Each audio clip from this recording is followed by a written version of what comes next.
새벽의 불꽃.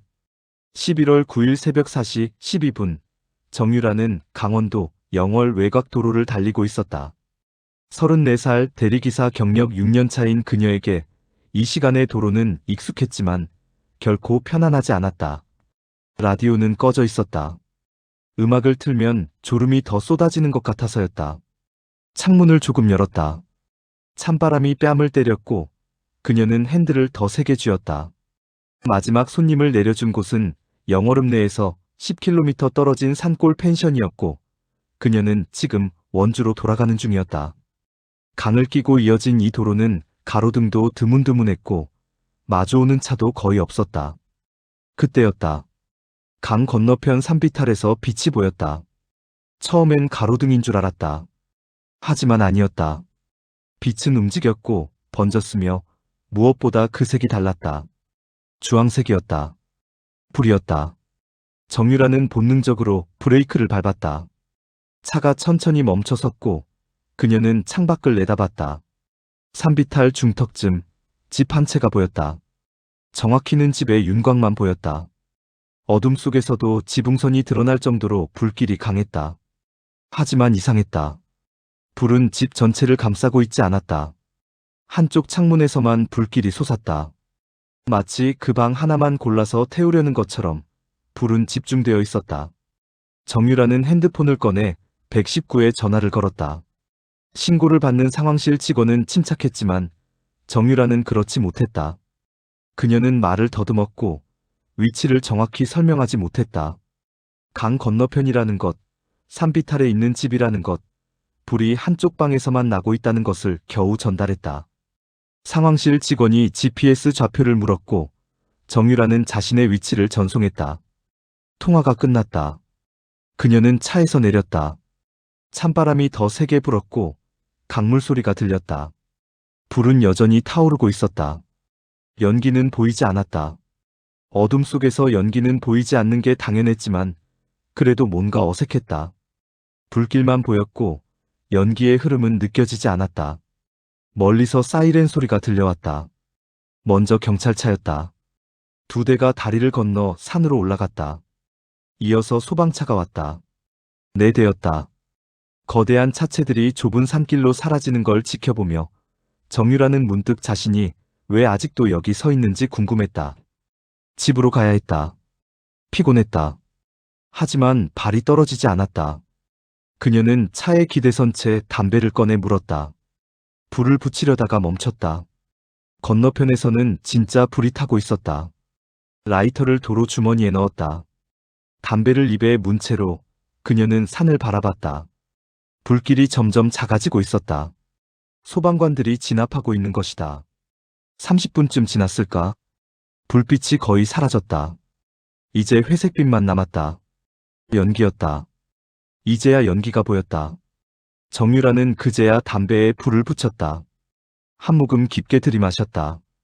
연기를 내뱉으며 그녀는 다시 차에 올랐다. 시동을 걸었다. 원주로 가는 길은 아직 멀었다. 하지만 그녀는 알지 못했다. 자신이 목격한 것이 단순한 화재가 아니라는 것을, 그리고 자신이 이 사건의 첫 번째 증인이 되었다는 것을. 불은 집을 태웠지만 진짜로 태워야 할 것은 이미 사라진 뒤였다. 그 불은 증거를 지우기 위한 것이었고 그 증거는 이미 하루 전부터 그 집 안에 누워 있었다. 정유라가 본 불길은 시작이 아니라 끝이었다. 범인은 이미 떠났고 불만 남았다. 그리고 그 불 속에는 두 사람이 있었다. 그들은 이미 죽어 있었고 더 이상 숨을 쉬지 않았기 때문에 연기를 들이마실 수도 없었다. 불은 그들의 죽음을 숨기려 했지만 오히려 드러내고 말았다. 왜냐하면 불은 말하지 않지만 죽음은 말하기 때문이다. 강민석은 새벽 5시 40분에 현장에 도착했다.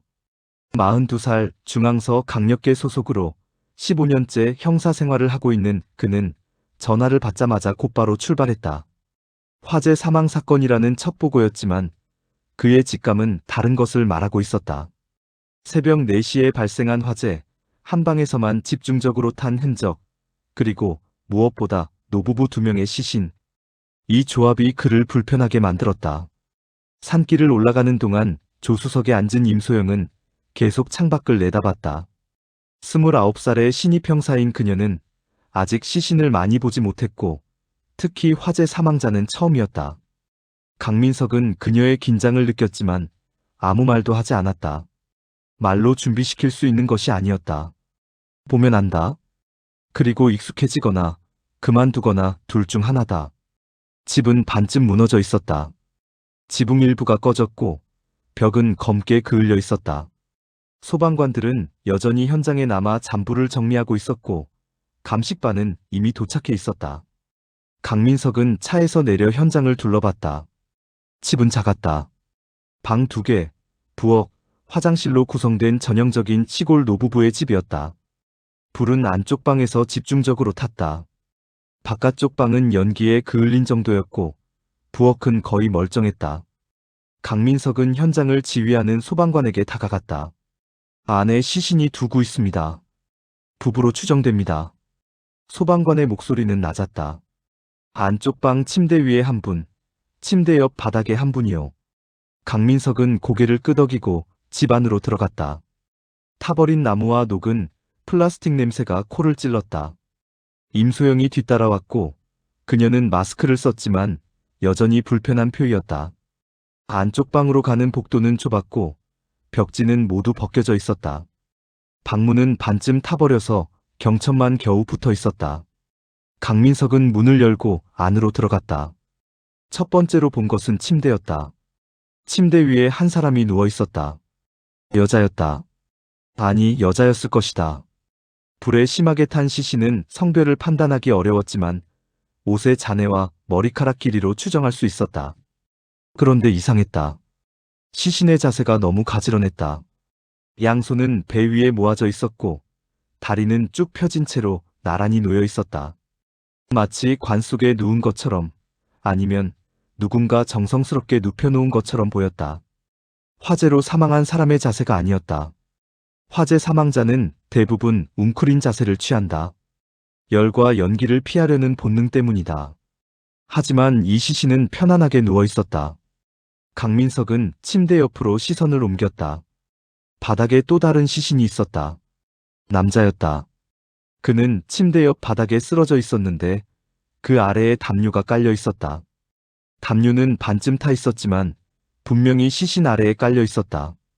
누군가 일부러 깔아놓은 것이다. 강민석은 무릎을 꿇고 시신을 자세히 살펴봤다. 남자의 손은 가슴 쪽으로 모아져 있었고 얼굴은 옆으로 돌려져 있었다. 이건 역시 자연스러운 자세가 아니었다. 화재에서 도망치려다 쓰러진 사람이라면 손은 앞으로 뻗어 있거나 바닥을 짚고 있어야 했다. 하지만 이 남자의 손은 마치 누군가 정리해 놓은 것처럼 가슴 위에 모아져 있었다. 임소영이 강민석 옆에 섰다. 그녀는 시신을 보고 얼굴을 찡그렸지만 토하지는 않았다. 강민석은 그녀를 흘끔 봤다. 괜찮은 반응이었다. 그는 일어서서 방 안을 둘러봤다. 화재의 진원지는 침대 근처였다. 침대 옆에는 작은 장작난로가 있었다. 소방관들은 난로가 화재의 원인일 가능성을 제기했지만 강민석은 고개를 저었다. 난로는 꺼져 있었다. 불씨가 남아 있었다면 모를까 완전히 꺼진 난로가 갑자기 불을 낼 리 없었다. 그렇다면 인위적인 발화였다. 누군가 일부러 불을 지른 것이다. 강민석은 임소영을 돌아봤다. 어떻게 생각해요? 임소영은 잠시 망설이다가 입을 열었다. 자세가 이상해요. 도망치려다 죽은 것 같지 않아요. 맞아요. 강민석은 고개를 끄덕였다. 도망치다 죽은 사람은 이렇게 안 눕습니다. 이건 이미 죽은 사람을 누군가 정리해 놓은 거예요. 임소영의 눈이 커졌다. 그럼 누가 죽인 후 눕힌 건가요? 강민석은 대답하지 않았다. 대신 다시 시신을 내려다봤다. 담요, 가지런한 손, 편안한 자세. 이 모든 것이 한 가지를 말하고 있었다. 이들은 불이 나기 전에 이미 죽어 있었다. 그리고 누군가 그들을 이렇게 눕혀놓고 불을 질렀다. 왜? 무엇을 숨기려고? 강민석은 집게 한 개가 난로 옆에 없다는 것을 발견했다. 보통 난로 집게는 한 쌍인데 하나만 있었다. 부검은 다음 날 오전 10시에 시작됐다. 강원대학교 병원 지하 부검실은 차갑고 조용했다. 형광등 불빛 아래 두 개의 스테인리스 테이블이 놓여 있었고 그 위에 각각 시신이 누워 있었다. 강민석과 임소영은 부검실 한쪽 벽에 기대선 채 부검의 김태진을 지켜봤다. 51살의 김태진은 이 지역에서 20년 넘게 부검을 해온 베테랑이었고 강민석은 그를 신뢰했다. 김태진은 말이 적었고 감정을 드러내지 않았으며 오직 사실만을 말했다. 김태진은 먼저 여자 시신부터 검사했다. 오순덕, 74살. 주민등록상 이 집의 주인이었다. 그녀의 시신은 불에 심하게 손상되어 있었지만 두개골은 비교적 원형을 유지하고 있었다. 김태진은 두개골을 조심스럽게 열었다. 뇌 조직은 열에 의해 변성되어 있었지만 그 아래 두개골 내부에서 김태진은 무언가를 발견했다. 그는 확대경을 가져와 자세히 들여다봤다. 골절이었다. 두정골 좌측에 명확한 함몰 골절 흔적이 있었다. 타격에 의한 것이었다. 둔기로 머리를 맞았습니다. 김태진의 목소리는 평온했다. 타격 지점은 좌측 두정골, 골절 깊이로 보아 상당한 힘이 가해졌고요. 즉사까지는 아니더라도 의식불명 상태로 빠졌을 겁니다. 강민석은 고개를 끄덕였다. 흉기는 뭘로 추정하십니까? 쇠재질의 둔기입니다. 골절 형태가 직선적이고 깊이가 일정한 걸 보면 모서리가 있는 도구일 가능성이 높습니다. 파이프나 쇠봉 혹은 농기구 같은 것이요. 김태진은 다음 단계로 넘어갔다. 그는 시신의 기도를 절개하고 패를 꺼냈다. 불에 탄 패는 검게 변해 있었지만 김태진이 관심을 둔 건 색깔이 아니었다. 그는 폐 조직을 잘라 현미경 아래 놓고 들여다봤다. 한참을 들여다보던 김태진이 고개를 들었다. 그의 표에 미묘한 변화가 있었다. 놀람이었다.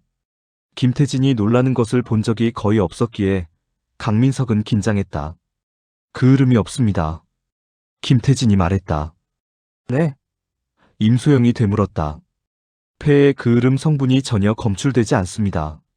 화재 사망자라면 연기를 들이마셔야 하는데 이 사람은 연기를 전혀 마시지 않았어요. 즉, 불이 났을 때 이미 숨을 쉬지 않았다는 뜻입니다. 강민석은 이미 예상하고 있었지만 확인을 듣는 순간 등골이 서늘해졌다. 불이 나기 전에 이미 죽어 있었다는 말씀이시죠? 그렇습니다. 김태진은 다시 현미경을 들여다봤다. 게다가 폐포 조직 상태를 보면 사망 후 상당 시간이 경과한 것으로 보입니다. 정확한 사망 시각은 다른 요인들도 고려해야 하지만 적어도 화재 발생 시각보다 훨씬 이전이라는 건 확실합니다. 김태진은 남자 시신으로 옮겨갔다. 박종태, 78살, 오순덕의 남편이었다. 그의 두개골에서도 똑같은 흔적이 발견됐다. 우측 측두골의 함몰 골절, 타격 각도와 깊이로 보아 같은 흉기로 추정됐다. 그리고 폐에서도 역시 그을음이 검출되지 않았다. 두 사람 모두 불이 나기 전에 이미 사망했다. 김태진은 추가로 위 내용물과 간 상태, 사후 경직 정도 등을 종합적으로 분석한 후 결론을 내렸다. 사망 추정 시각은 화재 발생 시각, 즉 11월 9일 새벽 4시보다 최소 18시간에서 최대 30시간 전입니다. 즉 11월 8일 오전 10시에서 오후 10시 사이에 사망한 것으로 추정됩니다. 강민석은 계산을 했다. 화재는 11월 9일 새벽 4시 12분에 발견됐다.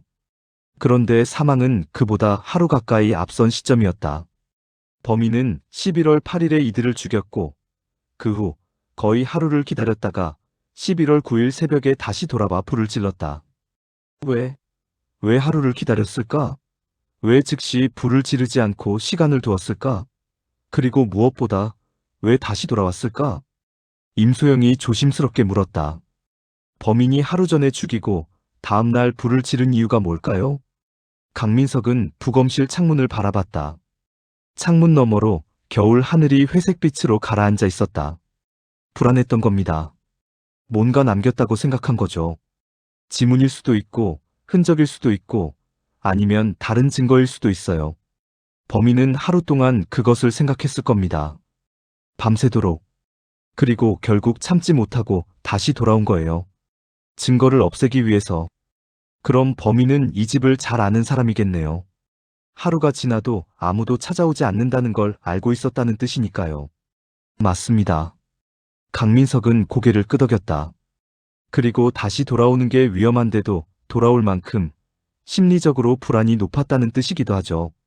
자신감 있는 범인이라면 그냥 도망쳤을 겁니다. 하지만 이 범인은 불안했어요. 뭔가 실수했다고 생각한 거죠. 김태진이 끼어들었다. 한 가지 더 있습니다. 두 사람의 사망 시각이 거의 동시입니다. 시간차가 거의 없어요. 즉, 범인은 두 사람을 거의 동시에 죽였다는 뜻입니다. 강민석은 현장을 떠올렸다. 침대 위에 아내, 바닥에 남편. 한 사람을 먼저 죽이고 다른 사람이 저항했겠네요. 그래서 그 사람도 죽인 거고. 부검실을 나서는 강민석의 머릿속에는 이미 범행 장면이 그려지고 있었다. 다음 날 오후 강민석과 임소영은 다시 현장으로 돌아왔다. 감식반은 이미 철수했고 집은 출입 금지 테이프로 둘러싸여 있었다. 강민석은 이번에 더 꼼꼼히 살펴볼 생각이었다. 범인이 남긴 흔적, 범인이 가져간 것, 그리고 범인이 두고 간 것. 이 세 가지가 사건을 풀 열쇠였다. 그들은 일회용 장갑을 끼고 집 안으로 들어갔다. 불냄새는 여전했고 바닥에는 소방작업대 쓴물이 고여 있었다. 강민석은 먼저 안방이 아닌 바깥쪽 방부터 살폈다. 이 방은 거실 겸 응접실로 쓰인 듯했다. 오래된 소파 하나, 낮은 테이블, 그리고 벽에 걸린 달력과 액자들. 불은 이 방까지 번지지 않아서 물건들이 비교적 온전했다. 강민석은 서랍장을 열었다. 첫 번째 서랍에는 각종 서류들이 있었다. 전기요금 고지서, 수도요금 고지서, 건강보험 안내문. 두 번째 서랍을 열었을 때 그는 멈췄다. 현금이 있었다. 10,000원짜리 지폐가 깔끔하게 정리되어 있었다. 강민석은 세어봤다.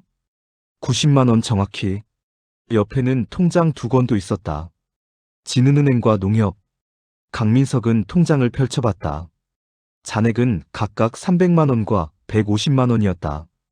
돈을 안 가져갔네요. 임소영이 말했다. 그렇네요.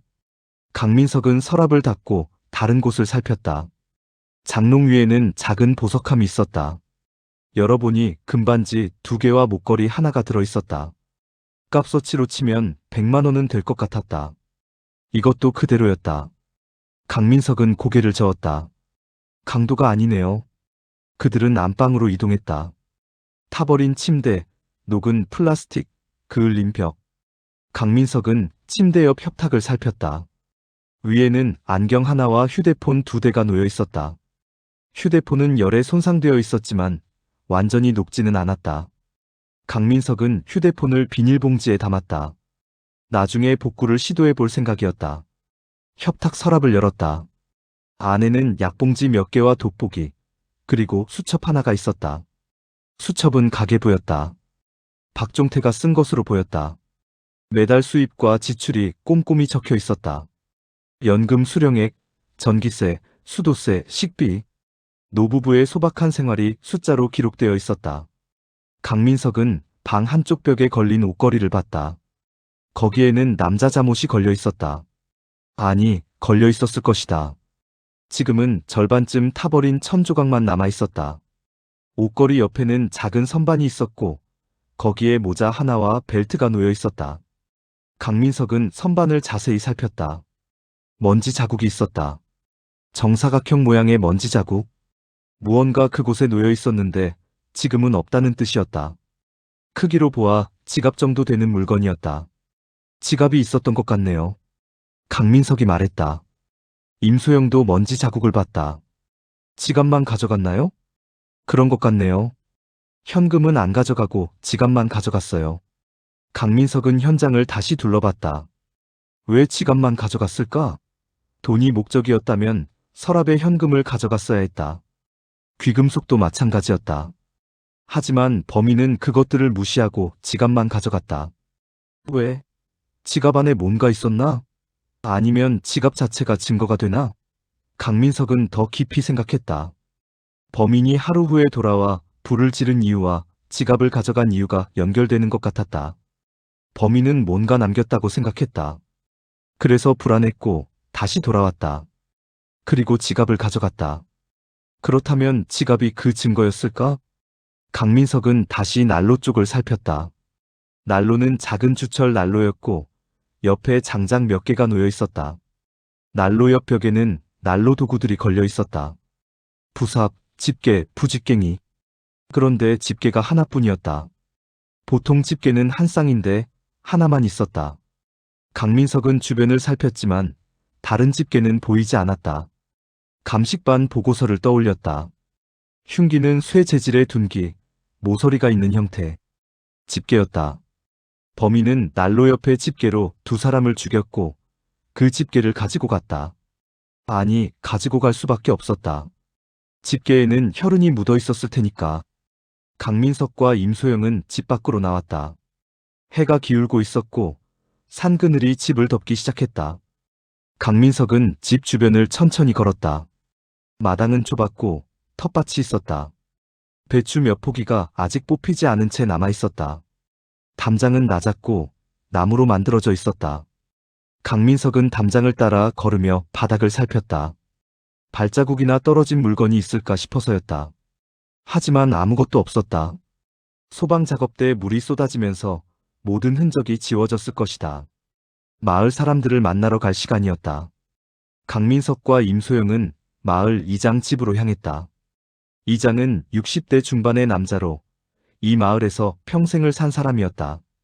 그는 두 형사를 보자 한숨부터 쉬었다. 좋은 분들이었는데 누가 이런 짓을. 이장은 박종태와 오순덕이 조용히 살았다고 말했다. 자식들은 서울에 있고 1년에 한두 번 내려온다고 했다. 특별히 싸운 사람도 없고 돈 문제도 없었다고 했다. 마을에서 가장 평범하고 조용한 부부였다고 했다. 혹시 최근에 이상한 사람이나 낯선 차를 본 적 있으세요? 강민석이 물었다. 이장은 고개를 저었다. 이 동네는 워낙 한적해서 낯선 사람이 오면 금방 눈에 띄는데 그런 건 없었어요. 마을에 새로 이사 온 사람은요? 새로 온 사람은 없고. 이장이 잠시 생각하다가 말했다. 위에 사는 청년이 있긴 한데 그 친구는 원래 여기 사람이에요. 서울 갔다가 다시 내려왔죠. 한 3년 됐나?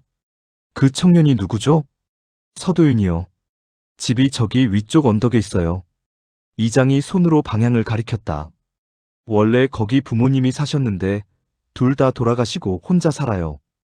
일은 안 하고 집에만 있던데. 강민석은 그 방향을 바라봤다. 언덕 위쪽이었다. 피해자 집보다 높은 곳이었다. 그 집에서 피해자 집이 보이나요? 이장이 고개를 끄덕였다. 보이죠. 훤히 보여요. 고저차가 있어서 아래가 다 보이거든요. 강민석의 심장이 빨라졌다. 그 청년 요즘 어땠어요? 이상한 행동 같은 거 없었나요? 이장이 입술을 깨물었다. 글쎄요. 근데 마을 사람들이 그러던데 그 친구가 자꾸 창문으로 아래를 내려다본대요. 밤에도요. 서도윤의 집은 언덕 중턱에 자리 잡고 있었다. 피해자 집에서 올라가려면 좁은 산길을 10분쯤 걸어야 했다. 강민석과 임소영은 차를 마을 입구에 세우고 걸어 올라갔다. 해가 완전히 지고 어둠이 내려앉기 시작했다. 가로등은 없었고 그들은 휴대폰 손전등을 켜고 길을 찾아갔다. 길 양옆으로 나무들이 빽빽했고 바람이 불 때마다 나뭇가지가 부딪히는 소리가 들렸다. 10분쯤 걸었을까 앞쪽에 집 한 채가 보였다. 불이 켜져 있었다. 창문으로 새어나오는 푸른빛. 컴퓨터 모니터 불빛이었다. 강민석은 현관문 앞에 섰다. 문은 낡았고 페인트가 군데군데 벗겨져 있었다. 그는 초인종을 눌렀다. 안에서 인기척이 들렸다. 발소리가 가까워지더니 문이 열렸다. 27살의 남자가 문틈으로 얼굴을 내밀었다. 서도윤이었다. 그는 수척했다. 얼굴은 창백했고 눈은 충혈되어 있었다. 머리는 산발이었고 옷은 며칠 입은 듯 구겨져 있었다. 그는 두 형사를 보자 움찔했다. 서도윤 씨죠? 강민석이 물었다. 네. 근데 누구세요? 서도윤의 목소리는 낮고 조심스러웠다. 강민석은 경찰 신분증을 보여줬다. 중앙서 강력계 형사 강민석입니다. 잠깐 여쭤볼 게 있어서요. 들어가도 될까요? 서도윤은 잠시 망설이다가 문을 열었다. 네. 들어오세요. 그의 손이 떨리고 있었다. 강민석은 그것을 놓치지 않았다. 현관을 지나 거실로 들어갔다. 거실은 좁았고 물건들이 여기저기 어질러져 있었다. 게임 CD 케이스들이 쌓여 있었고 라면 박스가 구석에 쌓여 있었다. 컴퓨터 책상 위에는 모니터 2대가 켜져 있었고 한쪽 화면에는 영화 다운로드 프로그램이 떠 있었다. 다운로드 진행률이 67%를 가리키고 있었다. 강민석과 임소영은 낡은 소파에 앉았고 서도윤은 컴퓨터 의자에 앉았다. 그는 계속 손을 비비작거렸다. 긴장하고 있었다. 강민석은 부드럽게 말을 시작했다. 아래쪽에서 화재 사건이 있었던 거 아시죠? 네. 들었어요. 서도윤이 고개를 끄덕였다. 박종태 할아버지 댁이요. 뉴스에도 나오던데. 그날 밤 집에 계셨어요? 네, 있었어요. 서도윤의 대답은 빨랐다. 너무 빨랐다. 미리 준비한 것처럼. 뭐 하고 계셨어요? 영화 다운받고 있었어요. 밤새도록요. 서도윤이 컴퓨터 화면을 가리켰다. 전 매일 이렇게 영화 다운받아요. 인터넷이 느려서 밤새 걸리거든요. 강민석은 컴퓨터를 봤다. 다운로드 기록 확인해도 될까요? 네, 보세요. 서도윤은 마우스를 움직여 다운로드 프로그램의 기록을 열었다. 화면에 파일 목록이 떴다. 11월 8일부터 9일까지 여러 영화 파일들이 다운로드된 기록이 있었다. 시간도 표시되어 있었다. 11월 8일 밤 11시 시작, 11월 9일 새벽 5시 완료. 화재 발생 시각과 겹쳤다. 알리바이였다. 완벽한 알리바이였다. 너무 완벽해서 오히려 의심스러울 정도로. 그날 밤밖에 나간 적 없어요? 강민석이 물었다. 없어요. 계속 집에 있었어요. 서도윤은 고개를 저었다. 다운로드가 끊기면 안 되니까 컴퓨터 앞에 있었어요. 밖에서 무슨 소리 들었어요? 소방차 소리요. 서도윤의 대답은 또 빨랐다. 시끄러웠어요. 새벽인데 사이렌이 계속 울리더라고요. 강민석은 서도윤을 가만히 바라봤다. 서도윤은 강민석의 시선을 피했다. 그의 눈은 계속 창문 쪽을 향했다. 저 창문. 강민석은 창문으로 다가갔다. 커튼이 반쯤 걷혀 있었고 창문 너머로 아래쪽이 보였다. 어둠 속에서도 피해자 집의 윤곽이 보였다. 지붕이 보였고 마당이 보였고 심지어 창문까지 보였다. 시야가 완벽했다. 이 위치에서라면 피해자 집 안에서 불이 켜지고 꺼지는 것까지 다 볼 수 있었다. 누가 언제 들어가고 나오는지, 언제 잠들고 일어나는지 모든 것을 관찰할 수 있는 위치였다. 여기서 아래가 잘 보이네요. 강민석이 말했다. 서도윤이 긴장한 목소리로 대답했다. 네. 보여요. 자주 내려다보세요? 아니요. 별로요. 서도윤은 손을 더욱 세게 비볐다. 그냥 창문이 이쪽을 향해 있어서 보일 뿐이에요. 강민석은 서도윤에게로 돌아왔다. 박종태 할아버지나 오순떡 할머니랑 친하셨어요? 아니요. 인사만 하는 사이였어요. 집에 가본 적은요? 없어요. 서도윤의 목소리가 약간 떨렸다. 한 번도 없어요. 강민석은 더 묻지 않았다. 대신 방 안을 천천히 둘러봤다. 게임 CD들, 영화 파일들, 라면 박스들. 전형적인 은둔형 생활. 사회와 단절되고 밤낮이 바뀌고 컴퓨터 앞에서만 사는 삶. 그런 사람이 갑자기 살인을 저지를까? 강민석은 확신할 수 없었다. 하지만 한 가지는 확실했다. 서도윤은 뭔가 숨기고 있었다. 그의 떨리는 손, 빠른 대답들, 창문을 향한 시선. 모든 것이 거짓말의 신호였다. 임소영이 물었다. 요즘 경제적으로 어려우신가요?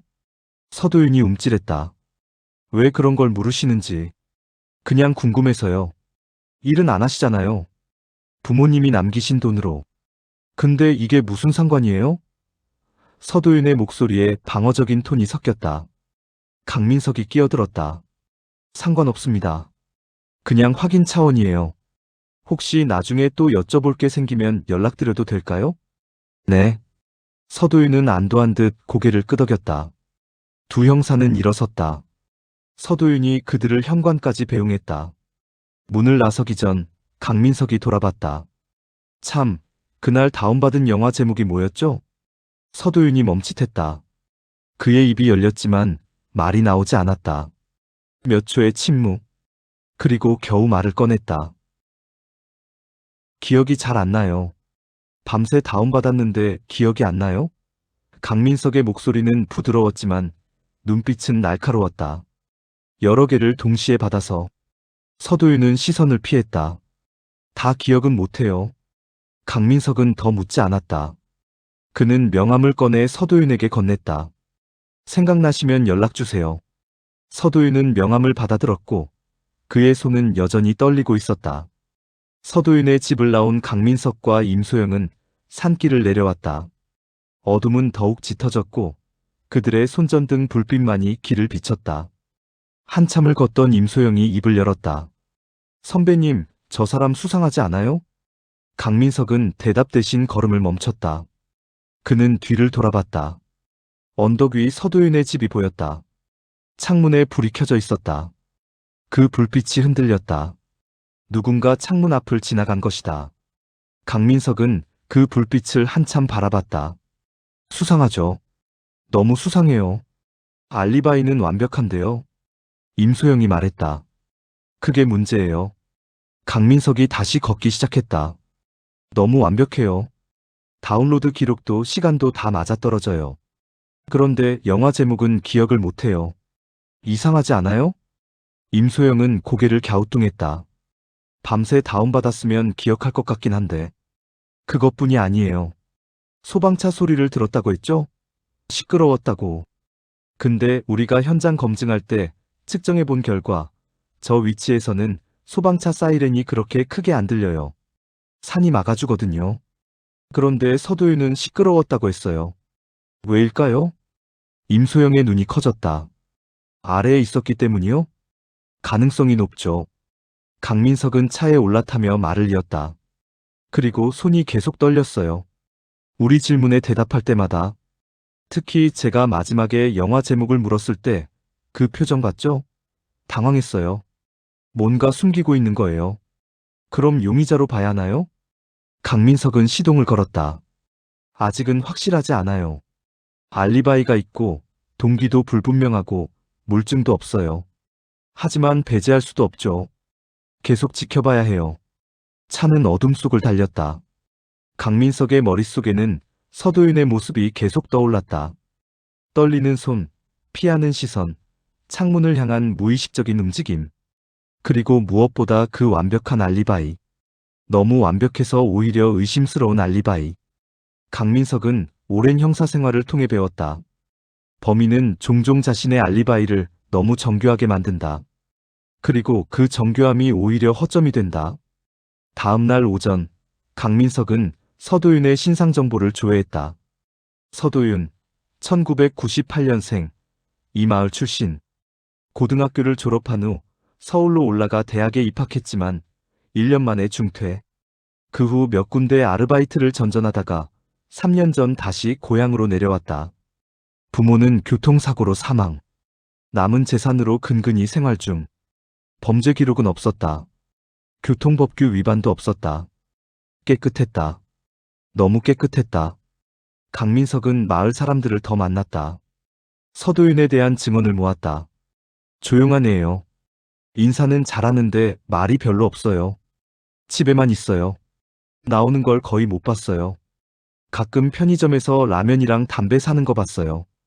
밤에 불이 늦게까지 켜져 있더라고요. 그리고 한 노인이 결정적인 증언을 했다. 요즘 아래쪽을 자주 내려다보던데요. 창문에서. 밤에도요. 제가 산책하다가 봤어요. 강민석은 그 증언을 메모했다. 서도윤은 피해자 집을 관찰하고 있었다. 언제부터였을까? 왜였을까? 강민석은 다시 피해자 집으로 갔다. 이번에는 밤에 갔다. 밤 11시쯤. 피해자 집에 서서 위쪽을 올려다봤다. 서도윤의 집 창문에 불이 켜져 있었다. 그리고 커튼 뒤로 그림자가 보였다. 누군가 서 있었다. 지켜보고 있었다.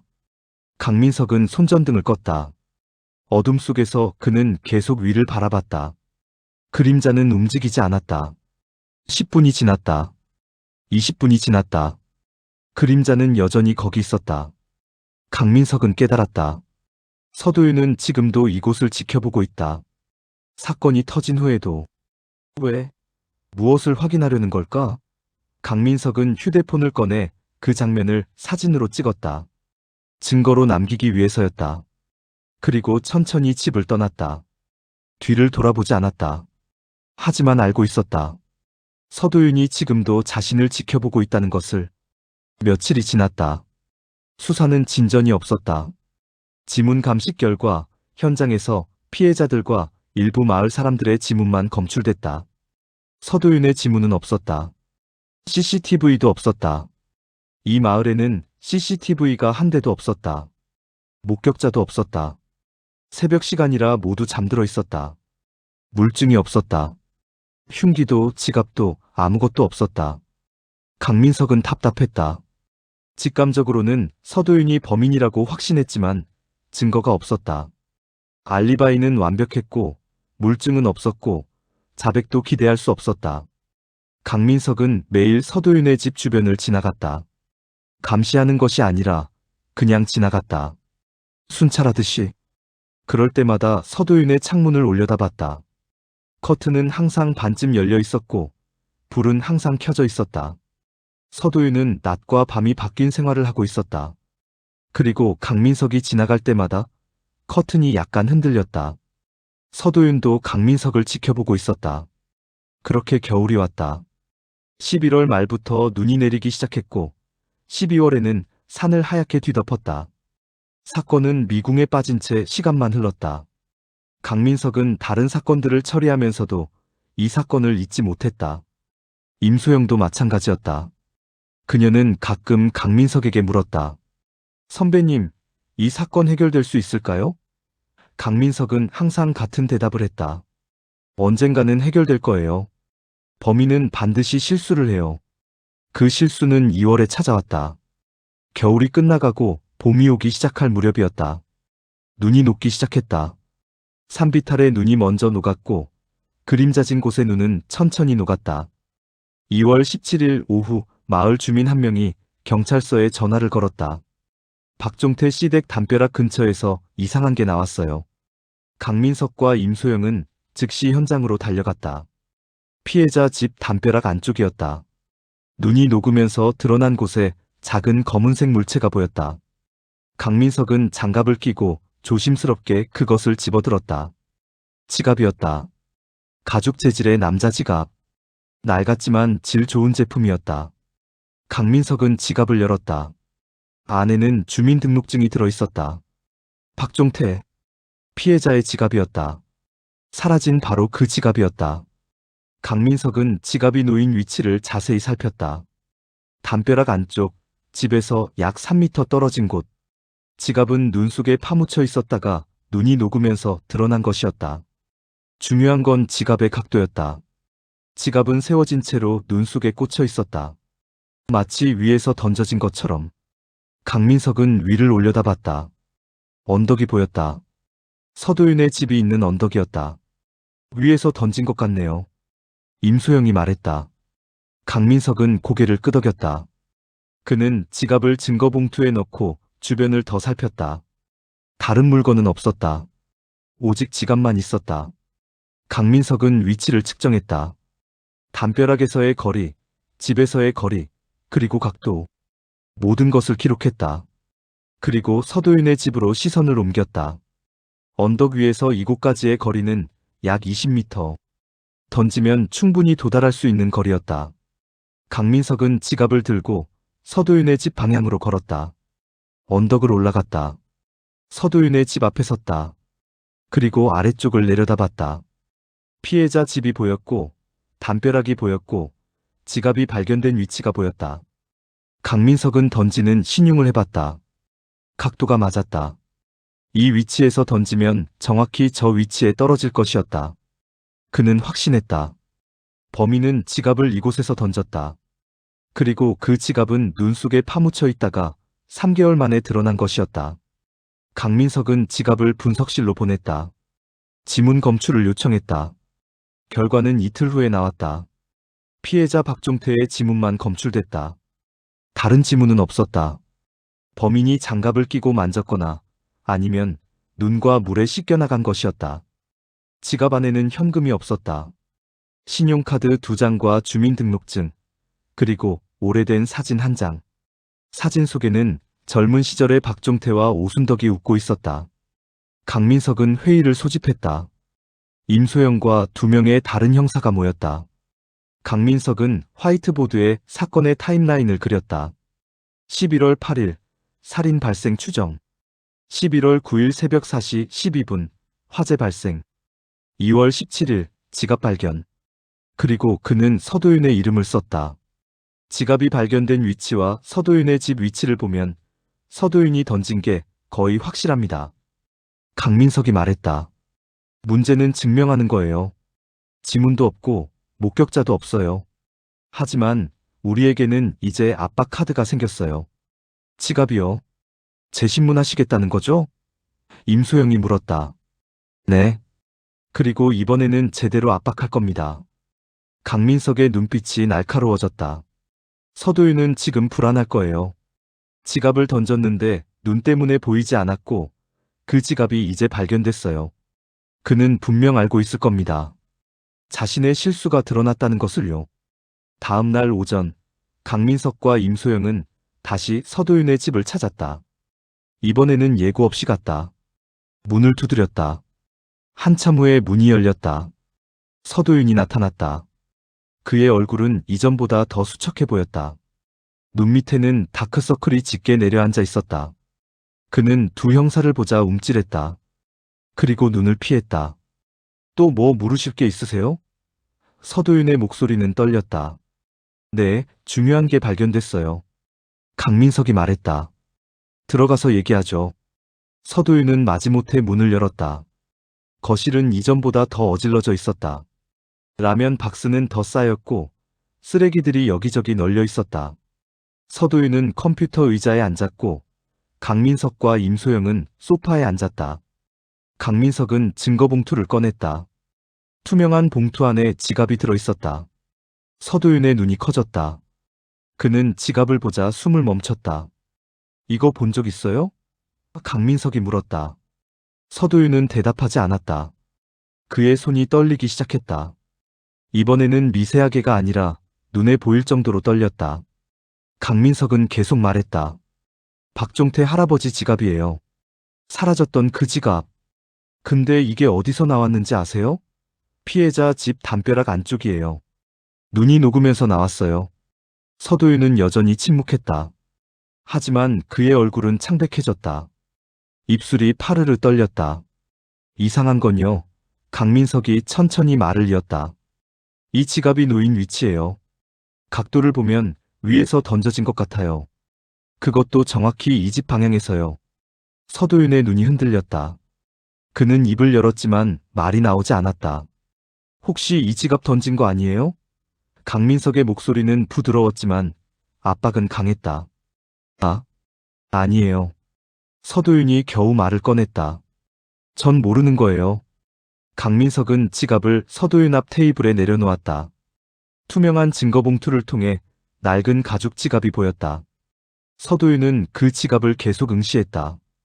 눈을 떼지 못하는 것 같았다. 마치 그 지갑이 자신을 고발하고 있다는 것을 아는 것처럼. 강민석은 서도윤의 반응을 놓치지 않고 관찰했다. 땀이 이마에 맺히기 시작했다. 2월의 추운 날씨인데도 말이다. 손은 계속 떨렸고 호흡은 빨라졌다. 전형적인 거짓말의 신호들이었다. 모른다고 하셨죠? 강민석이 다시 물었다. 네, 모릅니다. 서도윤은 고개를 끄덕였다. 하지만 그의 목소리는 확신이 없었다. 그럼 왜 이렇게 떨고 계세요? 강민석의 질문은 날카로웠다. 떨리지 않는데요. 서도윤은 자신의 손을 보고는 재빨리 주머니에 넣었다.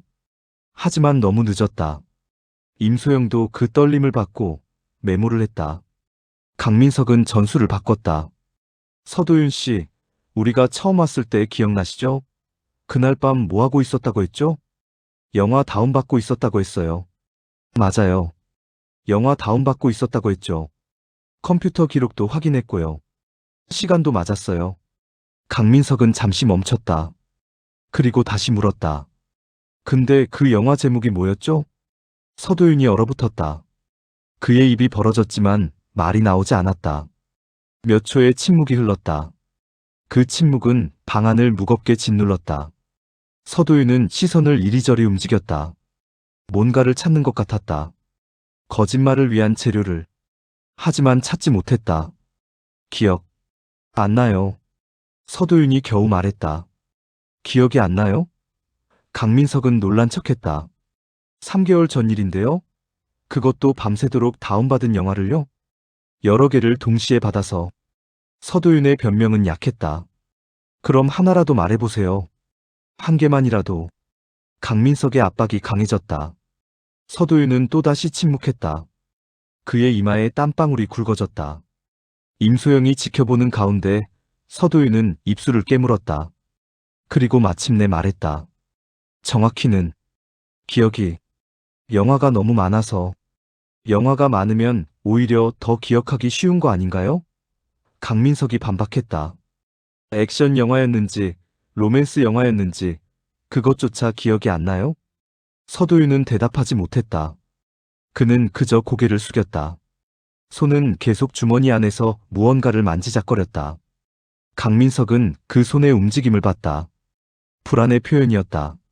서도윤은 지금 무너지고 있었다. 천천히 하지만 확실하게.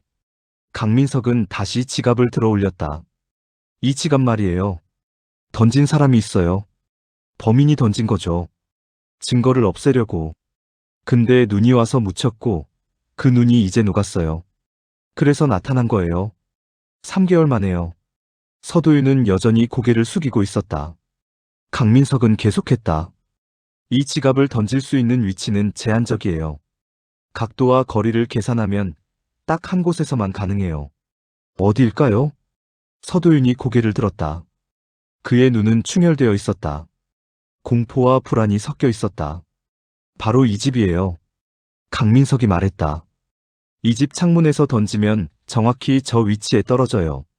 우리가 실험해봤거든요. 실험이 정확하지 않을 수도 있잖아요. 서도윤이 반박했다. 하지만 그의 목소리는 떨렸다. 맞아요. 그래서 우리가 거짓말 탐지기 검사를 받아보시라고 하려고요. 강민석이 카드를 꺼냈다. 동의하시겠어요? 서도윤의 얼굴이 더욱 창백해졌다. 거짓말 탐지기. 그것은 그가 가장 두려워하는 것 중 하나였다. 그는 입술을 깨물었다. 거부하면 더 의심받을 것이고 동의하면 거짓말이 들통날 것이었다. 진퇴양난이었다. 서도윤은 한참을 고민했다. 그리고 마침내 고개를 끄덕였다. 해볼게요.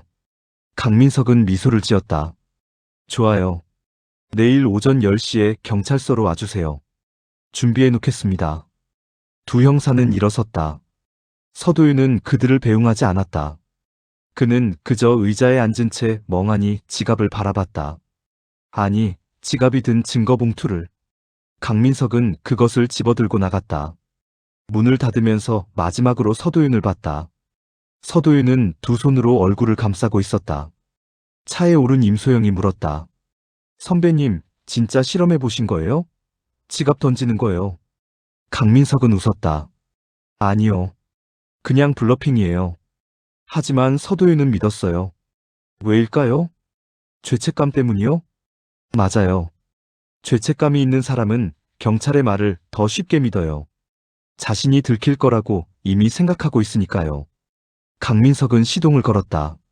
내일 거짓말 탐지기 검사에서 결정적인 반응이 나올 겁니다. 그럼 자백을 받을 수 있을까요? 아직은 모르겠어요. 하지만 압박은 계속될 거고 서도윤은 점점 무너질 겁니다.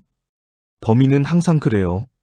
시간이 지날수록 불안이 커지고 그 불안이 실수를 만들죠. 차는 산길을 내려갔다.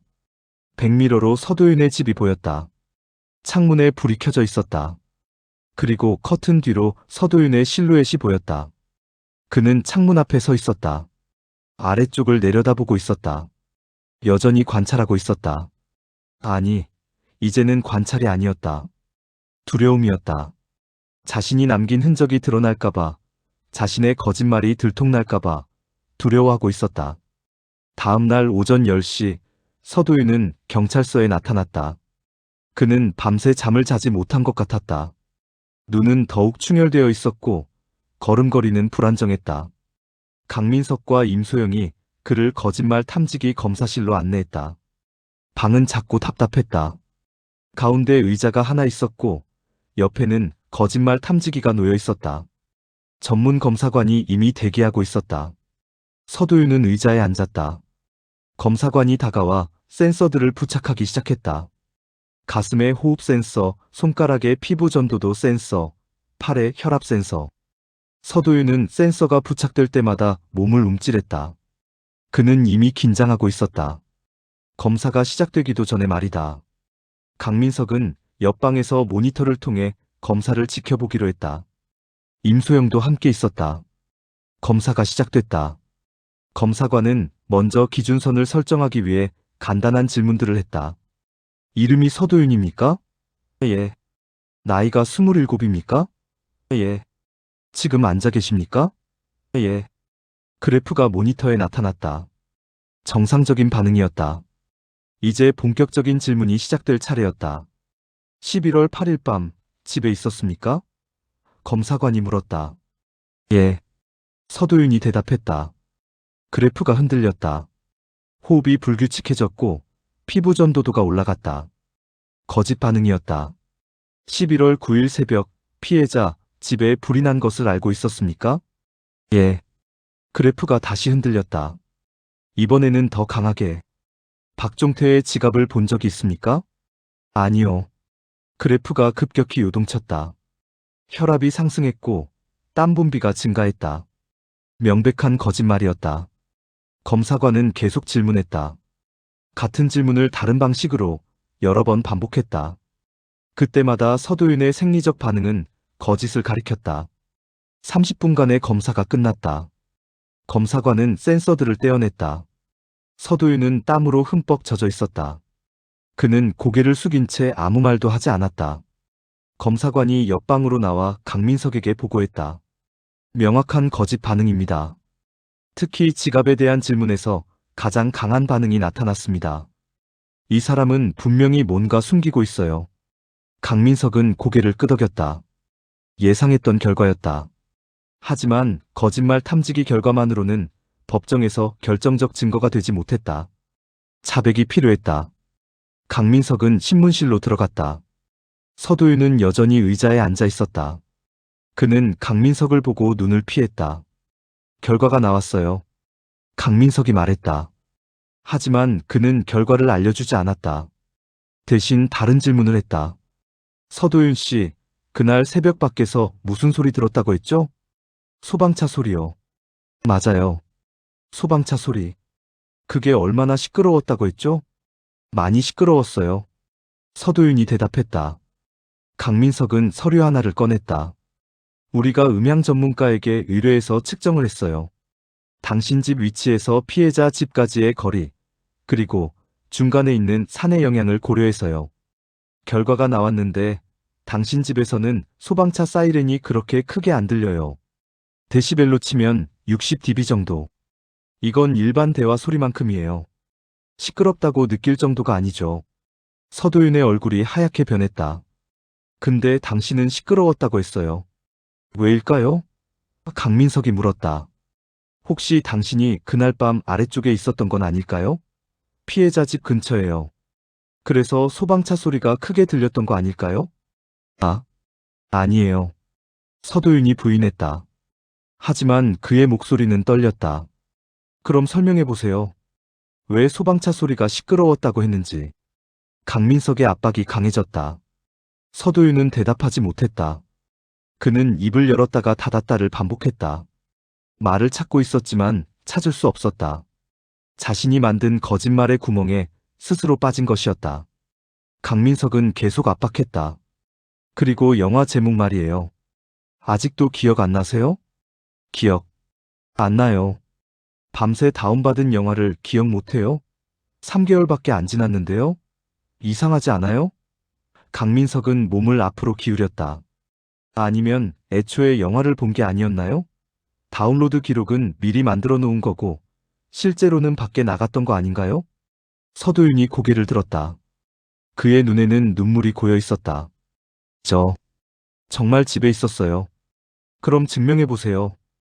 영화 제목을 말하든지 아니면 그날 밤 당신이 집에 있었다는 다른 증거를 대든지.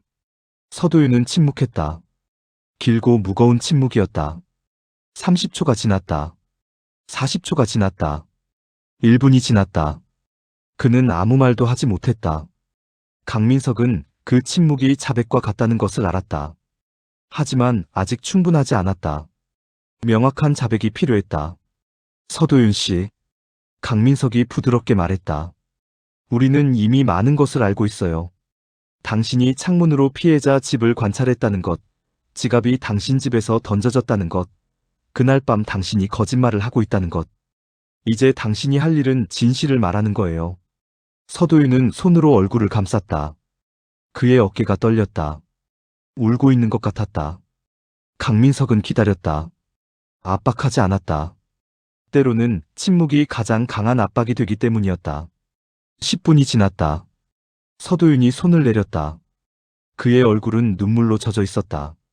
변호사. 서도윤이 떨리는 목소리로 말했다. 변호사 불러주세요. 강민석은 고개를 끄덕였다. 변호사 요청. 그것은 범인이 자신의 권리를 행사하는 마지막 방어선이었다. 하지만 동시에 그것은 범인이 무너지기 직전이라는 신호이기도 했다. 강민석은 일어섰다. 알겠습니다.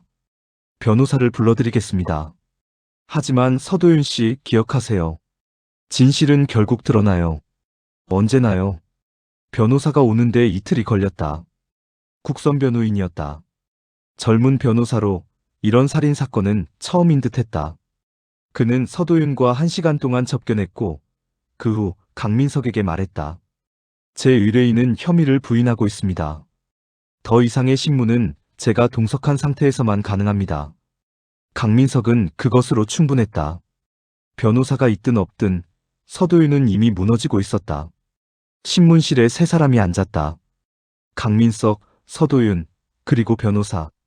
임소영은 옆방에서 모니터로 지켜봤다. 녹화도 시작됐다. 이제부터는 모든 것이 기록될 것이었다. 강민석은 천천히 시작했다. 서도윤 씨, 변호사 선임하셨으니 이제 편하게 말씀하실 수 있을 거예요. 다시 한번 여쭤볼게요. 11월 8일과 9일 무엇을 하셨습니까? 서도윤은 변호사를 봤다. 변호사가 고개를 끄덕였다. 서도윤이 입을 열었다. 집에 있었습니다. 영화를 다운받고 있었어요. 다운받은 영화 제목을 말씀해 주실 수 있나요? 서도윤이 또 멈칫했다. 변호사가 끼어들었다. 형사님, 3개월 전 일을 정확히 기억하는 사람이 얼마나 되겠습니까? 기억이 안 난다고 해서 거짓말은 아닙니다. 물론이죠. 강민석은 미소를 지었다. 그렇다면 다른 것을 여쭤보겠습니다. 서도윤 씨, 당신은 창문으로 아래쪽을 자주 내려다봤죠? 아니요. 마을 사람들이 증언했습니다. 당신이 밤에도 창문에 서서 아래를 내려다봤다고요. 서도윤은 입술을 깨물었다. 그냥 풍경을 본 거예요. 풍경이요? 강민석이 되물었다. 어두운 밤에 무슨 풍경을 보셨어요? 혹시 피해자 집을 관찰하신 건 아닌가요? 언제 불이 켜지고 꺼지는지, 언제 잠드는지, 그런 것들을요. 변호사가 다시 끼어들었다. 형사님, 추측은 증거가 아닙니다. 물론입니다. 강민석은 서류를 꺼냈다. 그럼 증거를 보여드리죠. 이건 거짓말 탐지기 검사 결과입니다.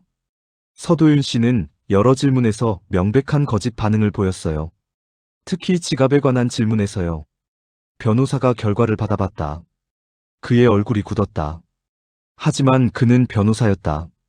거짓말 탐지기는 법정에서 증거 능력이 제한적입니다. 이것만으로는 유죄를 입증할 수 없어요. 맞습니다. 강민석은 다시 서도윤을 봤다. 하지만 서도윤 씨는 지금 거짓말을 하고 있어요. 왜일까요? 뭘 숨기고 있는 걸까요? 서도윤은 대답하지 않았다. 그는 테이블만 내려다봤다. 강민석은 전술을 바꿨다. 서도윤 씨, 당신 경제적으로 어려웠죠? 부모님이 남긴 돈도 거의 떨어지고 일도 안 하고 돈이 필요했을 거예요. 그게 무슨 상관입니까? 서도윤이 고개를 들었다. 처음으로 그의 목소리에 감정이 실렸다. 박종태 할아버지가 돈이 있다는 걸 알고 계셨죠? 창문으로 보셨을 거예요. 서랍에 돈을 넣어두는 것을요. 못 봤어요. 그렇게 자세히 안 보여요. 그럼 어떻게 아세요? 자세히 안 보인다는 걸? 강민석의 질문은 함정이었다. 서도윤이 말문이 막혔다. 자신이 방금 실수했다는 것을 깨달은 듯했다. 창문으로 봤다는 것을 스스로 인정한 셈이었다. 변호사가 급하게 끼어들었다. 제 의뢰인이 실수로 한 말입니다. 그걸 자백으로 받아들일 수는 없어요. 강민석은 신경 쓰지 않았다. 그는 계속 서도윤에게만 집중했다. 서도윤 씨, 당신은 그날 밤 피해자 집에 갔어요. 돈을 가져가려고. 그런데 뭔가 잘못됐죠? 할머니가 깨어났거나 할아버지가 저항했거나. 그래서 당황해서 난로 옆 집게로 그들을 쳤어요. 그렇게 두 사람이 죽었죠. 아닙니다. 서도윤이 부인했다. 하지만 그의 목소리는 약했다. 그리고 당신은 도망쳤어요. 집으로 돌아왔죠. 하지만 불안했어요. 뭔가 남긴 것 같았어요. 지문이나 발자국 뭔가. 그래서 하루를 기다렸다가 다시 갔어요. 새벽에. 그리고 불을 질렀어요. 증거를 없애려고. 아니라고요. 서도윤의 목소리가 높아졌다. 그리고 지갑을 가져왔어요. 왜죠? 지갑에 뭐가 있었나요? 강민석이 계속 물었다. 서도윤은 숨을 헐떡였다. 그의 눈은 흔들렸고, 손은 떨렸고, 얼굴은 땀으로 범벅이 됐다. 변호사가 그의 어깨를 잡았다. 대답하지 마세요. 침묵할 권리가 있습니다. 하지만 강민석은 멈추지 않았다. 지갑을 집 근처에서 던졌죠? 증거를 버린 거예요. 하지만 눈이 와서 묻혔어요. 당신은 그걸 몰랐죠? 눈이 녹으면 다시 나타날 거라는 걸. 서도윤의 입술이 떨렸다. 그는 무언가 말하려다가 멈췄다. 그리고 다시 입을 열었다. 변호사가 제지했지만 서도윤은 말했다. 정말. 그리고 멈췄다. 30초의 침묵이 흘렀다. 그 침묵은 신문실을 가득 채웠다. 녹음기가 돌아가는 소리만 들렸다. 강민석은 기다렸다. 압박하지 않았다. 서도윤이 스스로 말하도록. 마침내 서도윤이 손으로 얼굴을 감쌌다. 그는 울음을 터뜨릴 것 같았다. 하지만 울지 않았다. 그는 그저 앉아 있었다. 손으로 얼굴을 가린 채로. 변호사가 강민석을 봤다. 오늘은 이만하시죠. 제 의뢰인이 지쳐 있습니다. 강민석은 고개를 끄덕였다. 알겠습니다. 하지만 서도윤 씨 기억하세요. 진실은 무거워요. 그걸 혼자 짊어지고 가는 건 더 무거워요. 언제든 말하고 싶으면 연락하세요. 강민석은 명함을 다시 테이블에 놓고 일어섰다. 그날 밤 11시, 강민석의 휴대폰이 울렸다. 경찰서 당직실에서 걸려온 전화였다. 형사님, 서도윤이 형사님을 찾습니다. 지금 유치장에 있는데 꼭 만나야 한다고 하네요. 강민석은 옷을 챙겨 입고 경찰서로 향했다. 밤거리는 조용했고 차는 거의 없었다. 20분 만에 경찰서에 도착했다. 당직 형사가 그를 유치장으로 안내했다. 유치장은 지하에 있었다. 형광등 불빛이 차갑게 복도를 비쳤다. 서도윤은 독방에 수감되어 있었다. 강민석이 다가가자 서도윤이 일어섰다. 그의 얼굴은 창백했고 눈은 충혈되어 있었다. 술 냄새가 났다.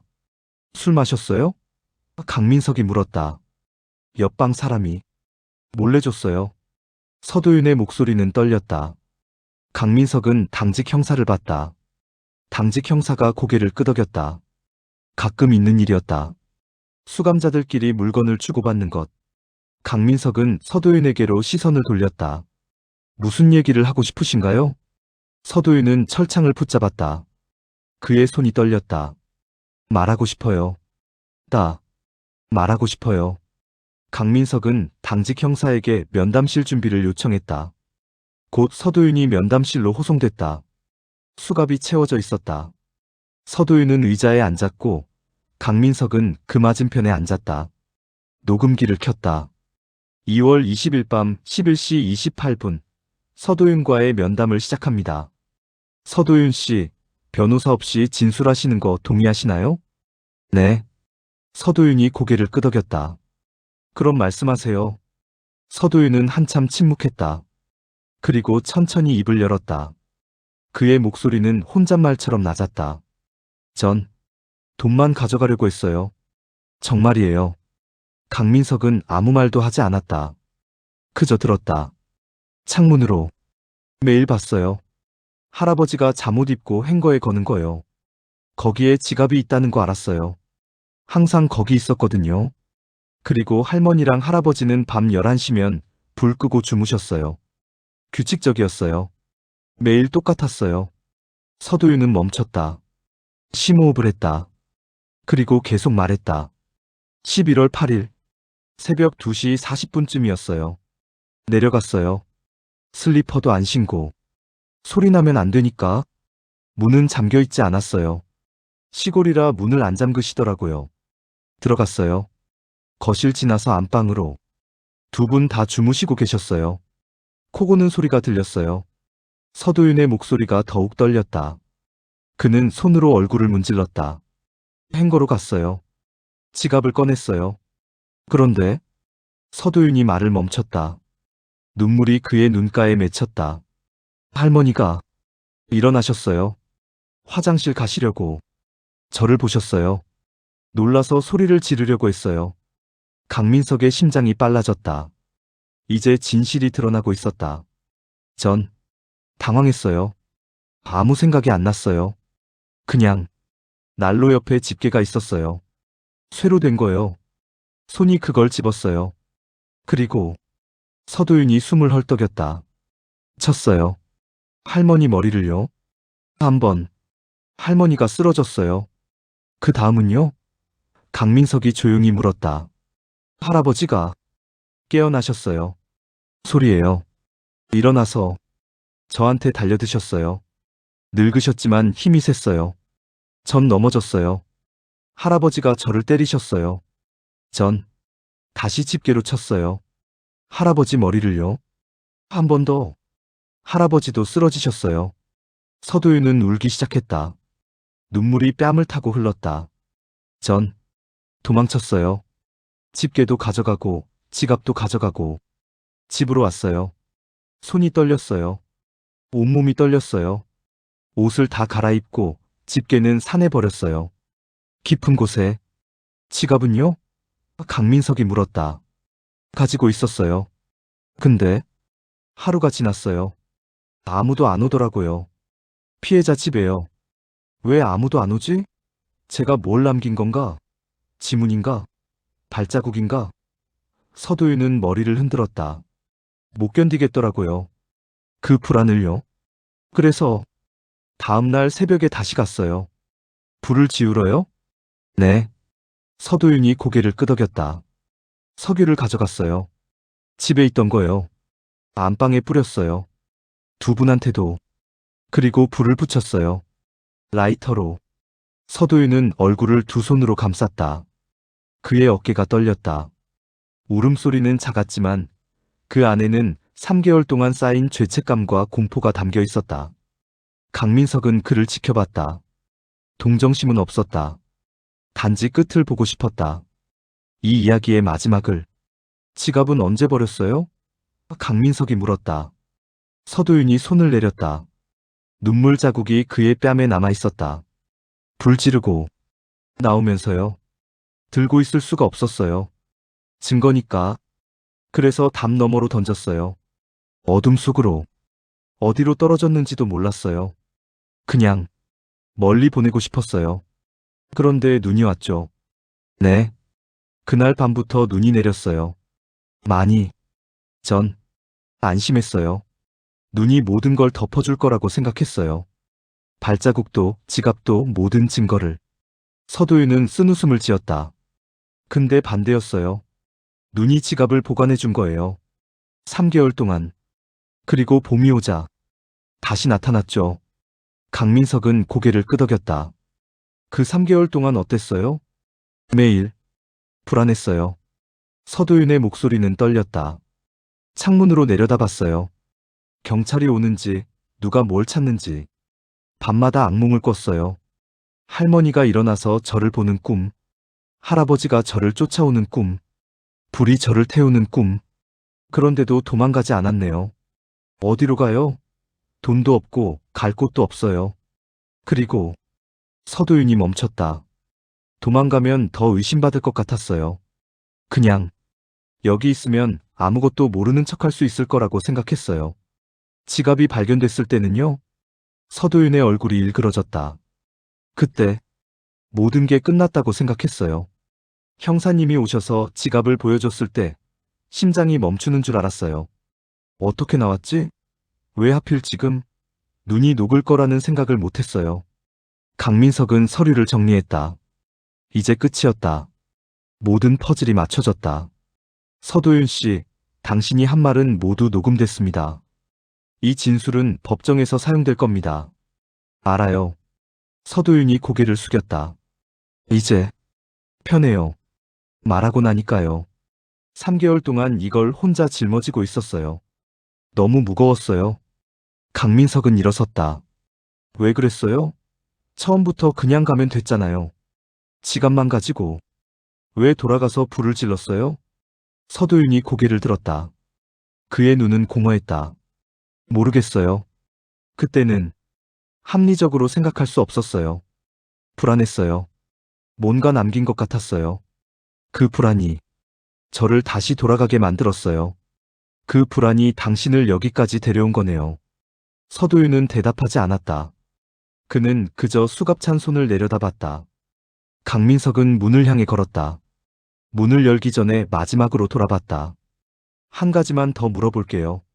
그날 밤 진짜 영화를 다운받고 있었어요? 서도윤이 고개를 끄덕였다. 네.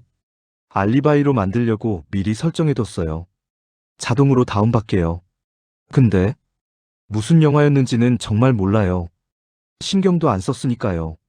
강민석은 씁쓸하게 웃었다. 완벽한 알리바이를 만들려다가 오히려 그것이 허점이 된 것이었다. 그는 문을 나섰다. 재판은 2달 후에 열렸다.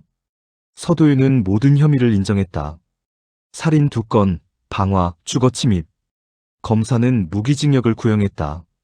변호사는 계획적 범행이 아니었다고, 우발적이었다고 변론했다. 하지만 재판부는 냉정했다. 범행 후 현장을 인멸하려 한 점, 3개월간 거짓말을 한 점, 반성의 기미가 늦었다는 점을 들어 무기징역을 선고했다.